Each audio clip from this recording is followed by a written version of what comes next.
আসসালামু আলাইকুম, কেমন আছেন সবাই? আজ একটা গুরুত্বপূর্ণ কথা বলার জন্য আসছেন। এতদিন পর্যন্ত শুনছি যে রাজনৈতিক যে নেতারা আছে এরা বিভিন্ন জায়গায় যে ভাষণ দেয় যে আমি এটা করব ওটা করব, আমি ব্রিজ করে দেব, রাস্তা করে দিব, এই বিভিন্ন ধরনের ভাষণ দিয়ে থাকে। ভাষণের পরে মানে ভোট দেয়, ভোট দিয়ে নির্বাচিত হওয়ার পরে তার কোনো খোঁজই থাকে না। হয়তো হাতে কোনো দু একটা করে, তথাকথিত হাতে কোনো দু একটা করে, তাছাড়া আর তার অঙ্গীকার লাভ করতে পারে না, করে না। এখন দিন বদলাইছে, এখন আর রাজনৈতিক নেতারা অঙ্গীকার করবে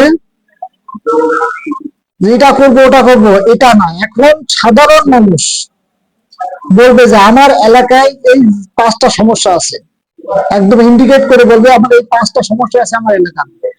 এই সমস্যাগুলো সমাধান করতে পারলে আপনি নির্বাচনে দাঁড়ান, না পারলে নির্বাচনে দাঁড়ায় না। এটা সাধারণ জনগণের বলতে হবে যে আমার এলাকার এই সমস্যা। দিন বদলাচ্ছে, আপনাদেরও বদলাইতে হবে। পাঁচটা সমস্যা টাইম উল্লেখ করে দিবেন যে এত দিনের ভিতরে সমাধান করতে করতে হবে এবং করতে পারবেন কিনা। নির্বাচিত যেসব প্রার্থী আছেন তারা এই সমস্যাগুলো এতদিনের ভিতরে সমাধান করতে পারবেন কিনা, এটা জনগণের কাছে অঙ্গীকার করতে হবে। এটা অঙ্গীকার করতে হবে যে ওই সমস্যার সমাধান ওই দিনের ভিতরে করতে না পারলে জনগণ আপনারা কি করবে, কিংবা আপনার দিক থেকে আপনি কি করবেন।